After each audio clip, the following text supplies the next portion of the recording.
this video, I wanted to show you real quick how to reset the service interval or the oil maintenance on a 2022 Kia K5. Pretty simple process. Once you know what you're doing, you're going to use the controls on the right hand side of the steering wheel here to navigate through the menu options. You're going to press this menu selecting button here. You'll notice that once I press it several times, it gets to the settings, user settings that is. Once I get there, I'm going to use this up and down arrow to go down until I get to service interval. Once I get to service interval, I'm going to press down on the OK button.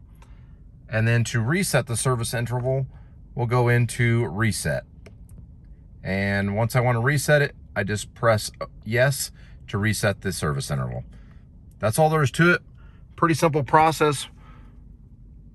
If you thought this video was helpful, please give it a like, comment with any comments, and subscribe to help us make more videos just like this. Thanks for watching.